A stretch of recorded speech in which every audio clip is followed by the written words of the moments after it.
সে এখন এসেছি ফিশ ফার্মে, মাছের বাজার। এই জায়গাটা দেখে পুরো আমাদের সুন্দরবনের মতনই লাগছে।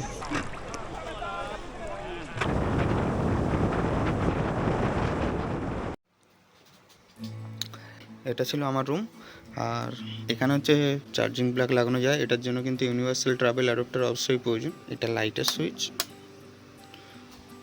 ওপরে একটা ওয়াল ফ্যান আছে, আর এগুলো হচ্ছে কাঠের দেয়াল। এখানটা হচ্ছে বিছানা ছিল আমার, একটা টাওয়াল দিয়েছে, একটা নামে একটা গায়ে দেওয়ার চাদর, কিন্তু কোনো কাজের নয়।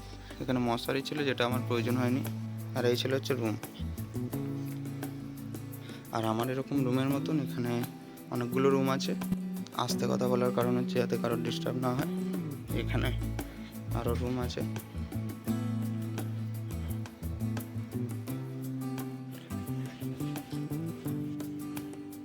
লকারের জন্য এখানে সুবিধা আছে।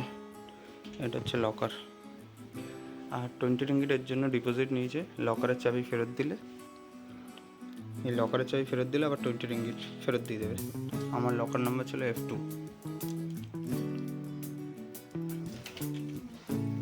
জুতো সবাইকে বাইরেই খুলে রাখতে হয়, তাই এই জুতো এখানে খোলা ছিল। আর এটা হচ্ছে এই প্রপার্টিটা।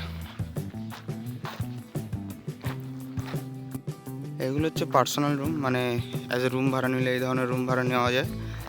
ওই সাইডেও রুম আছে। আর এইটা হচ্ছে পুরোটা ডরমেটরি আছে, এইখান থেকে এই পর্যন্ত। এইদিকে টয়লেটটা আছে, আর এইদিকে বার আছে। এটা এন্ট্রান্স। এখান থেকে গেলে আমাদের ডমটা ওখানে রয়েছে। জায়গাটা সম্বন্ধে যদি বলা হয় তাহলে থাকার জন্য খুব কম দামি, ভালো জায়গা, লোকেশনটাও ভালো এবং আশপাশটাও ভালো। কিন্তু এখানকার টয়লেটটা একদম মারাত্মক খারাপ। ডরমেটারির টয়লেট তো একটু তো ডিফারেন্ট হবে।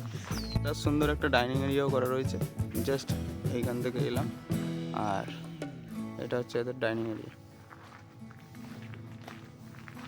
সো এটা হচ্ছে ফ্রন্ট ডেস্ক, এটা রিসেপশনও বলা যায়।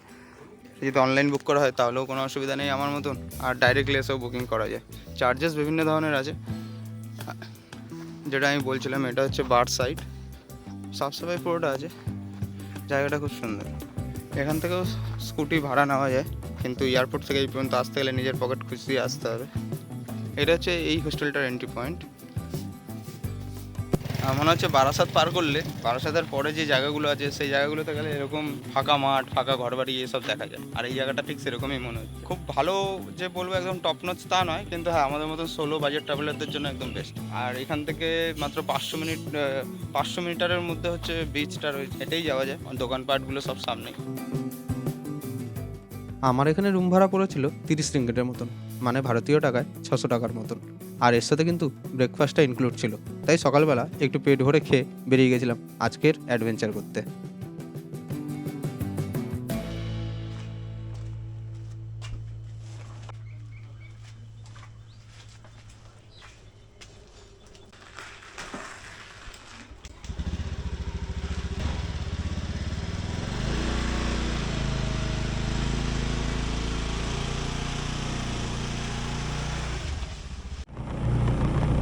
বেরিয়ে গেলাম ব্রেকফাস্ট করে।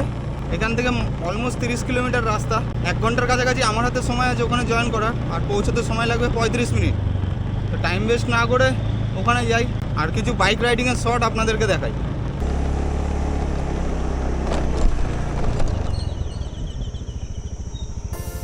ওকে, প্রথমে ডান দিক, তারপরে বাঁ দিক, যেরকমটা এসছিলাম।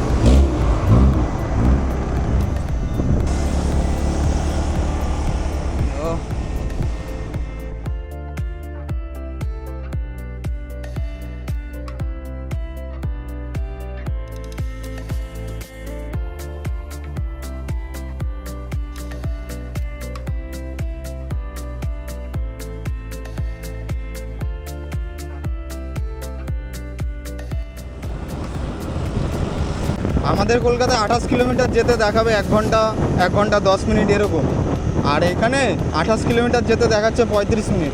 মানে রাস্তার অবস্থা কত ভালো, আর রাস্তা কত পরিষ্কার, তার সাথে একদম ট্রাফিকও নেই। আজকের দিনটা হচ্ছে শনিবার। এখানে টুরিস্টে ভরে থাকা উচিত, কিন্তু তাও এখানে নেই সেরকম কিছু। এখানে সিগন্যাল রয়েছে, আর সিগন্যালে কোনো গাড়ি নেই, মানে কোনো গাড়ি ক্রসিং করছে না, কিন্তু সবাই নিয়ম মেনেই চলছে মোটামুটি।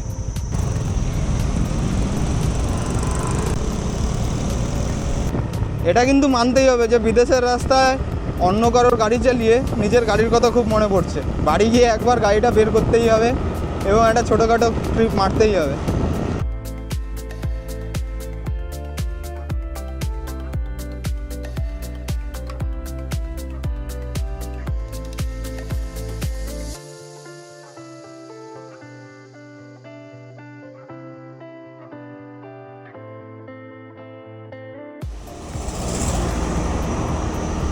এখানে যদি পাশে টয় ট্রেনটা থাকতো তাহলে পুরোটাই ফিল হতো যে দার্জিলিংয়েই আছে, কারণ সেরকমই লাগছে শুধুমাত্র রাস্তাটা বাদ দিয়ে।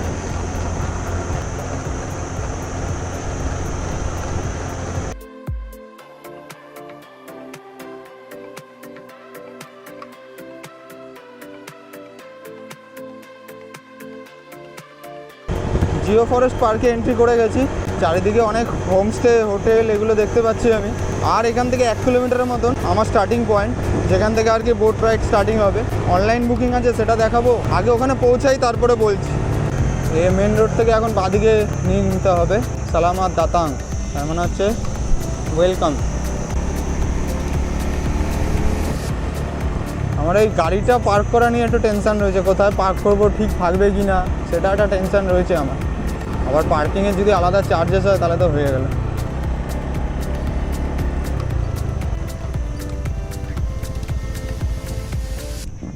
স্কুটি এখানে পার্ক করে দিলাম। ও সেট, মোবাইল নিতে ভুলে গেছি। এখান থেকে আরও যেতে হবে।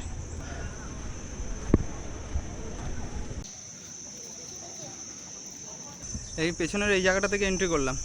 কাউন্টার নাম্বার 2-তে আমাকে যেতে হলো। একটা জায়গা দেখিয়ে দিল, এই রাস্তা ধরে সোজা গেলে একটা লাস্ট বিল্ডিং পড়বে, 10:30-এর মধ্যে ওখানে পৌঁছাতে বলেছে। আমার কাছে 9:50 হবে, অনেক সময় আছে। আমাদের এটা সুন্দরবনের মতন মনে হচ্ছে। সুন্দরবনে গেলে আমরা এই ধরনের জায়গা দেখতে পাই, সেটা দেখতে আমি বিদেশে এসেছি, ভাবা যায়।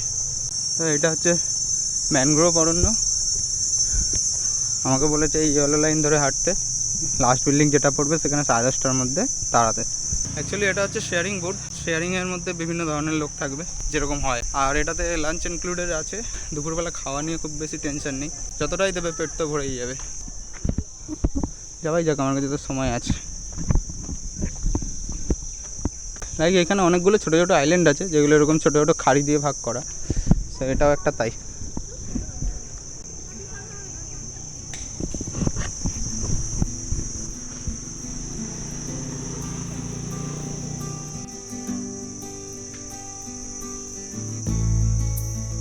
আমাদের সুন্দরী গাছের শেকড়গুলো যেরকম উঠে থাকে ওখানেও আছে, কিন্তু ছোট ছোট নয়, বড় বড়োভাবে উঠে রয়েছে যাতে জলের ওপর থেকে শ্বাস নিতে পারে। আর এটা কিন্তু অ্যাকচুয়ালি সুন্দরী গাছ নয়, ম্যানগ্রোভ অরণ্য, বাট নট সুন্দরী গাছ। শেকড়গুলো দেখতে কিন্তু সত্যিই মারাত্মক ভয়ঙ্কর লাগছে। না, অন্ধকারের সময় যদি আমাকে এখানে আনা হয়, আমি এখানে শেষ।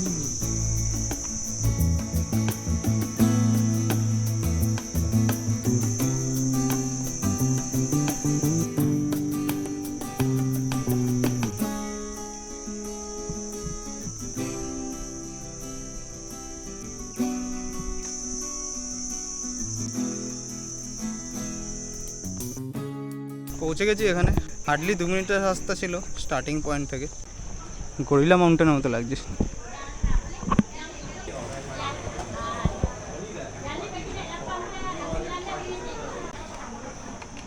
আমাকে এখানে ভেতরে বসতে বললো, ওয়েট করছি। 10:45-এর টাইম, আর এখন বাজে 10:15। গরম লাগছে অনেক।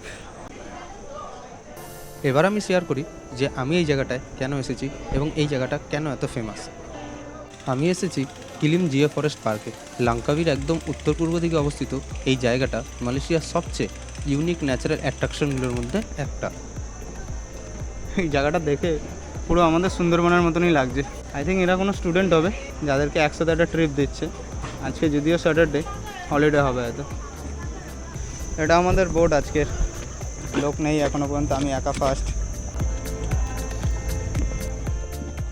এই কিলিম জিও ফরেস্ট পার্ক পুরো একটা প্রোটেক্টেড ম্যানগ্রোভ ইকোসিস্টেম। প্রায় 100 স্কোয়ার কিলোমিটারেরও বেশি এলাকা জুড়ে এই রিজিয়ন ছড়িয়ে আছে।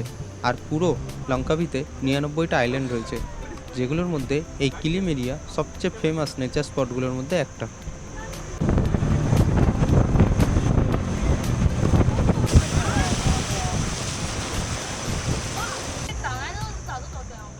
এই ট্যুরটাতে অনেকগুলো স্টপেজ আছে, যার মধ্যে প্রথম স্টপেজটা হলো ব্যাট কেভ। সেখানেই আমরা প্রথমে নেমেছিলাম। ব্যাট ক্যাবে পৌঁছেছি সবে, আর এখানে অলরেডি বাদররা সব ছিনিয়ে নেওয়া শুরু করে দিয়েছে। খাবারের ব্যাগ এনেছিল টিফিন করবে বলে, বাট সেটা অলরেডি ছিনিয়ে নিয়েছে।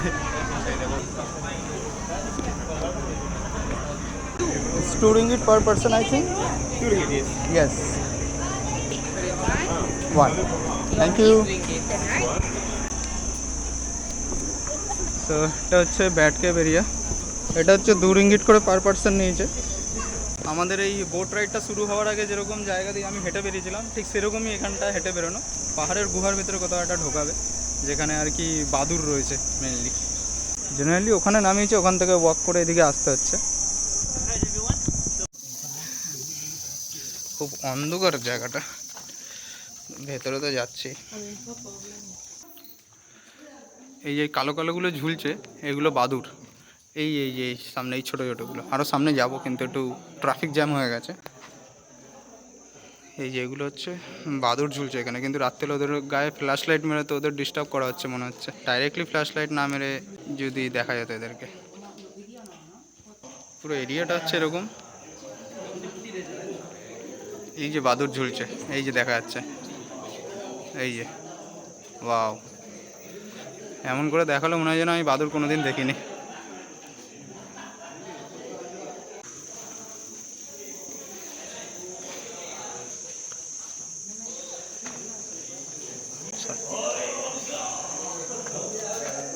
খুব ছোট একটা কেভ ছিল, খুব বিশাল বড় নয়। এখান দিয়ে হেঁটে এলাম। ভেতরের সিনটা হচ্ছে এরকম যে ফ্ল্যাশ লাইট জ্বালানো যাবে না, কিন্তু তাও অল্প একটুখানি মোবাইলে ফ্ল্যাশ লাইট জ্বালিয়ে দেখলাম। আমি একটা কথা শুধু বলবো যে বিদেশে এসেছি, এসবগুলো দেখা তো অবশ্যই উচিত, কিন্তু এর থেকে আমাদের আরাকু ভ্যালিতে ছিল হচ্ছে বোরা কেভস, অনেক বড়, 10 times bigger then that, and অনেক বাদুর আছে, অনেক বাদুর। এটা যখন জোয়ার আসে তখন এই জায়গাটা পুরো জলের নিচে থাকে, তাই এখন অ্যাক্সেসেবল, একটু স্লিপারি হতে পারে।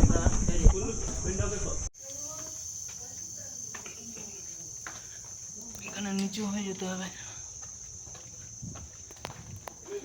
এখানটা বড্ড নিচু, এখানটা ঝুঁকে আসতে হয়। আর এটা হচ্ছে কেবের ভেতরের ম্যাটার।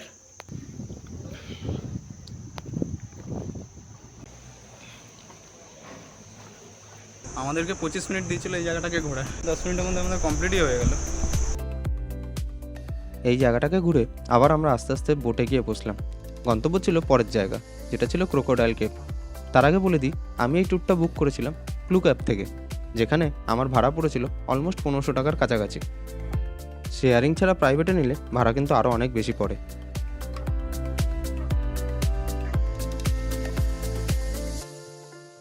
এরপর আমরা পৌঁছেছিলাম আমাদের দ্বিতীয় স্পটে, crocodile কেভে।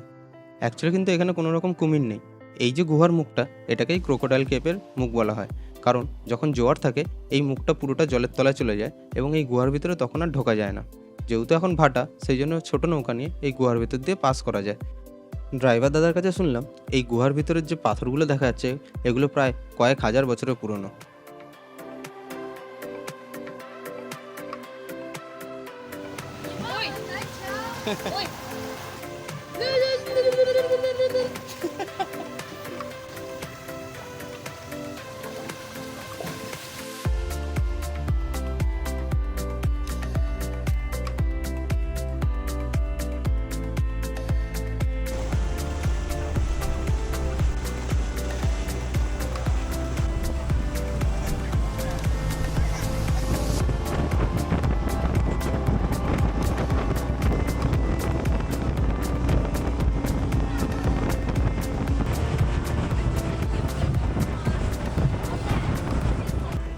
Let's come. Okay, come. সে এখন এসেছি ফিশ ফার্মে, যেখানে স্টিং রেকে হাতে খাওয়ানো হয়, আর এছাড়া আরও বিভিন্ন ধরনের ফিশ এখানে আছে, যেগুলোকে মানে আমাদের দেখানো হবে। মাছের বাজার। আমাদেরকে এখানে একটা গাইড প্রোভাইড করা হবে, যে আমাদেরকে পুরোটা ঘুরিয়ে দেখাবে আর কি। এই যে এগুলো হচ্ছে ফিশ ফার্ম। অ্যাকচুয়ালি জালের ভিতরে অনেকগুলো মাছ রয়েছে, sting ray. Oh my god. Hey guys, for my group, come this way.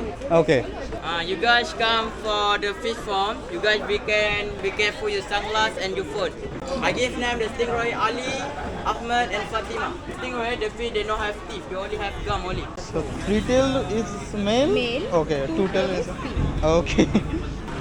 You guys shake the water. See? And this mouth is under. And this I call Ahmed. You touch the body, the stingray the same like it's underwater. And you shake the water like that. And you call him Ali. Okay. It's coming. Like this. Under. But they have the mouth under. Chop, right? Yes, right. আর এইভাবেই অনেকগুলো ছোটো ছোটো পুকুরের মধ্যে আমাদের অনেক ধরনের মাছ দেখিয়েছিল, যেগুলো আমি হয়তো আর আগে কোনোদিন দেখেছি কিনা সন্দেহ, কিন্তু খুব ইন্টারেস্টিং লাগছিল। সামনে থেকে হয়তো দেখেছিলাম কিনা মনে নেই, কোনো অ্যাকোরিয়ামে বা কিছু, কিন্তু দেখে ভালোই লাগছিল। ব্যাস এইভাবেই কিছুটা সময় আমাদের এখানে কাটিয়েছিল। তারপরে আবার আমরা বোট নিয়ে বেরিয়ে গেছিলাম, কিন্তু তার আগে এখানে একটা ফ্লোটিং রেস্টুরেন্ট ছিল, সেটা একটু দেখিয়ে দিই। এটা হচ্ছে ফ্লোটিং রেস্টুরেন্ট। মানে আমরা যখন ঘুরে কমপ্লিট করে এখানে আসবো, তখন এখানেই আমাদেরকে লাঞ্চ প্রোভাইড করা হবে, কারণ লাঞ্চ ইনক্লুডেড ছিল পুরো প্ল্যানের সাথে। এইখানে এটাই হচ্ছে রেস্টুরেন্ট, এখানে বসে আমাদের খাওয়া দাওয়া হবে, বাট নর্মাল খাবার একদম। চিকেন রাইস আর একটুখানি কোনো কিছু, চিকেন রাইসের সাথে কোনো কিছু ড্রিঙ্ক দেবে হয়তো একটাই, সিম্পল। এছাড়া যদি কিছু অ্যাডিশনাল নিতে হয়, লাইক কোনো কাঁকড়া বা কোনো খাবার দাবার নিতে হয়, তাহলে অ্যাডিশনালি পে করতে হবে। তো দিস ইজ দ্য রেস্টুরেন্ট।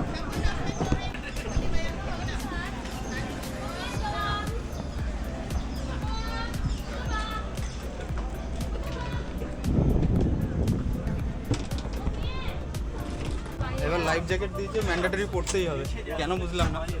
আশা করছি মনে হয় যেন এবার একটু জোরেই যাবে।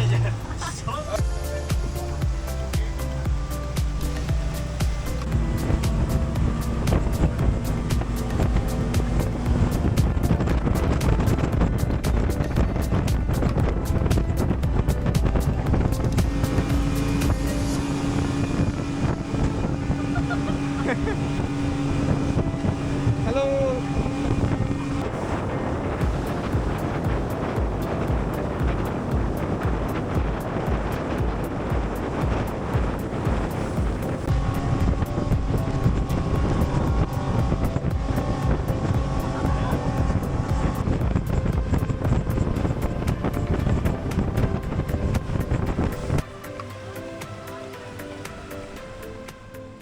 বোট রাইডটা সত্যিই খুব মজাদার ছিল।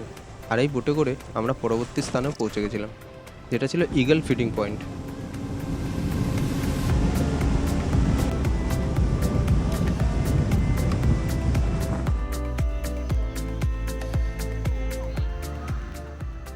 লঙ্কাবীর এই পার্টটাতে সবথেকে বেশি ইগল দেখতে পাওয়া যায়, আর এদের জন্যই তো নামটা হয়েছে লঙ্কাবীর। আমাদের ড্রাইভার দাদার হাতে কিছু খাবার ছিল, এবং অন্যান্য বোটের ড্রাইভারদের হাতেও কিছু খাবার ছিল, যেগুলো তারা জলে ছুঁড়ে মারছিল, এবং ইগলগুলো ওপর থেকে এসে নিচে থেকে জল থেকে সেই খাবারগুলো তুলে খাচ্ছিল। সেই জন্য এখানে এতগুলো ইগল একসাথে দেখা যাচ্ছিল। মেনলি ট্যুরিস্টদের অ্যাট্রাক্ট করার জন্যই এই ব্যবস্থাপনা।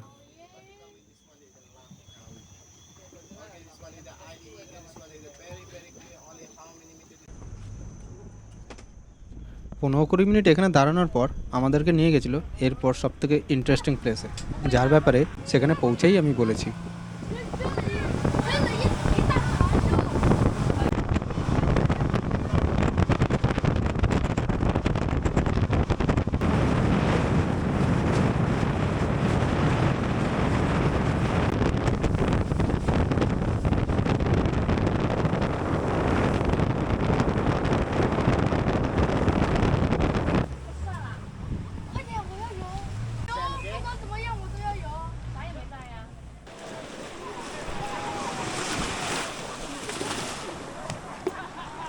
তো আমাদের এখন একটা নিয়ে এসছে বিচ আইল্যান্ডে, যেখানে সবাই স্নান টানও করতে পারবে।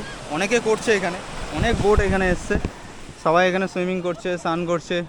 জায়গাটা খুব ভালো, পরিষ্কার। অনেক টুরিস্ট আছে এখানে, যারা সবাই নিজেদের মতন এনজয় করছে। আমি একমাত্র যে একা এসেছি এখানে। Hello.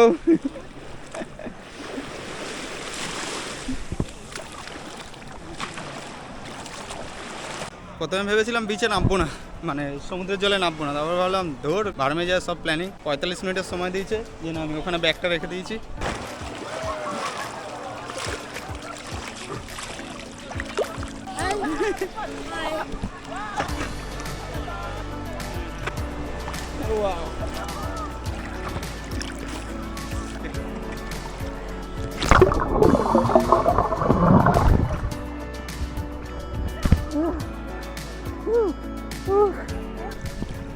Can I take videos of her with you?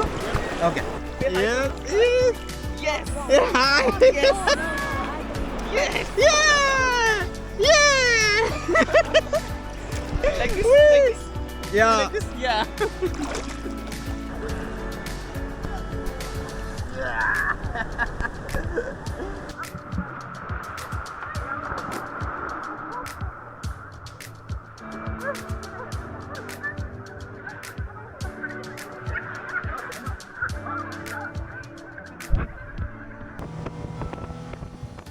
প্রায় 45 মিনিট সময় কাটানোর পর আমরা বেরিয়ে গেলাম আজকের শেষ জায়গা দেখার জন্য, যেটা ছিল claim crust Jio forest park.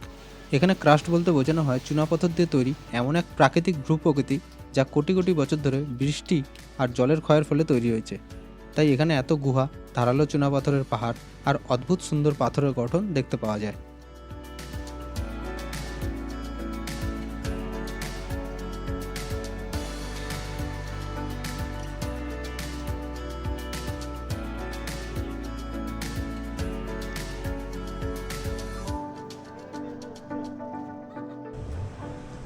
এরপর আমাদের আবার নিয়ে আসা হয় ফ্লোটিং ফিশ ফার্মে, কারণ আমাদের লাঞ্চ এখানেই দেওয়ার কথা ছিল। লাঞ্চ তো ইনক্লুড ছিল, আমি সেটা প্রথমেই বলেছি। দুপুরের লাঞ্চটা এখানেই সেরেছিলাম। লাঞ্চটা সেরে নেওয়ার পর আমাদের যে পিক আপ পয়েন্ট ছিল, মানে যেখান থেকে আমরা শুরু করেছিলাম, সেখানেই আবার আমাদেরকে ড্রপ করে দেওয়া হয়েছিল।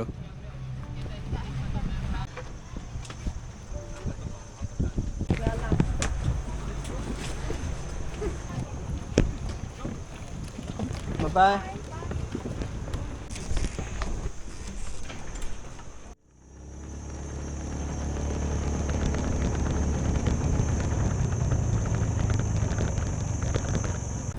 আমাদের ফ্লোটিং রেস্টুরেন্টে খেতে দেওয়া হয়েছিল এবং সেখানে খাওয়া দাওয়া করার পর আমাদেরকে ছেড়ে দেওয়া হয়েছিল যেখান থেকে আমরা শুরু করেছিলাম। মোটামুটি 1:30 নাগাদ আমরা শেষ করেছিলাম আর 11:45 নাগাদ শুরু করেছিলাম। আর তার মধ্যে খাওয়া দাওয়া ইনক্লুড ছিল। দুপুরে খাওয়া নিয়ে আমার আর কোনো বিশেষ চিন্তা করতে হয়নি, কারণ 200-250 টাকা মাত্র বেশি দিয়েছি, তাতে ঠিক আছে খাওয়া। আমি যদি এই পয়সাটা বাইরে খরচা করতাম তাহলে আশা করি পেট ভরতো না আমার, আর এই পয়সার মধ্যে হতোও না। মিনিমাম 300 টাকা তো যায় একটা টাইমে খেতে গেলে। মাঝে মাঝে রোদ্দুর আসছে, মাঝে মাঝে ছাওয়া। তো যাই হোক, ওখান থেকে বেরোনোর পর আমি স্কুটি চালিয়ে প্রায় 11 কিলোমিটারের মতন এখানে এসেছি তানজুংরু বিচের কাছে। তানজুংরু বিচ হলো এখানকার আরেকটা ফেমাস বিচ। অ্যাকচুয়ালি এটা সবসময় ফাঁকাই থাকে, একদম আনটাচড একটা জায়গা। একদম যে তানজুংরু যে লোকেশন পয়েন্ট আছে সেখান থেকে আরেকটু এগিয়ে এসেছি। It's like a private place. খুব জায়গাটা খুব সুন্দর, ভালো, পুরো ফাঁকা, নির্ঝুম জঙ্গলের মাঝখানে। আমি এসে বাইকটা এইখানে মাঝখানে দাঁড় করিয়েছি। রাস্তাটা হচ্ছে ওই গাছগুলোর কাছে, ওখানটা হচ্ছে রাস্তাটা আর কি। আর দূরে ওখানে একটা বড় রিসর্ট দেখা যাচ্ছে ওখানে। আর এইখানে রাস্তায় যে এলাম, এদিকে কিচ্ছু ছিল না, মানে জঙ্গলের মধ্যে দিয়ে এসে এখানে শেষ করেছি। গাড়িটা আমি ওখান থেকে নামিয়ে এনে এখানে রেখেছি। আর এই জায়গাটা বিচটা একটু এক্সপ্লোর করছি। আর এখান থেকে ভিউটা দারুণ লাগছে। দূরে সোজা ওটা হচ্ছে আন্দামান সি, আর দুদিকে সব আইল্যান্ড সমূহগুলো রয়েছে।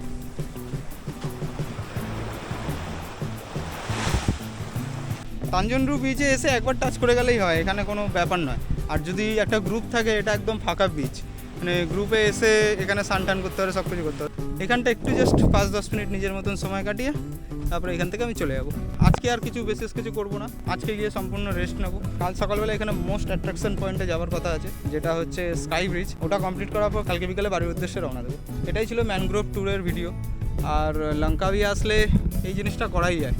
দাম একটু বেশি পড়েছে আমার, 1400 টাকার মতো, কিন্তু 1400 টাকা ইনক্লুডিং ফুড। যেটা এইখানে আসলে এইখান থেকে যদি ডাইরেক্ট করা হয় তাহলে অলমোস্ট 2000 টাকা বা 2100 টাকার কাছাকাছি, ভারতীয় টাকায় বলছি।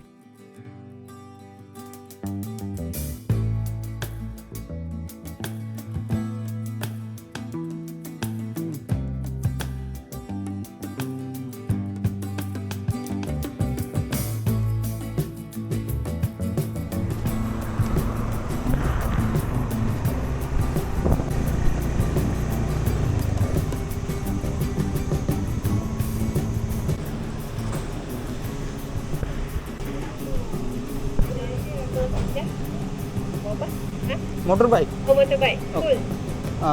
Let's see Alright, thank you. জীবনে প্রথমবার নিজের হাতে তেল ভরবো।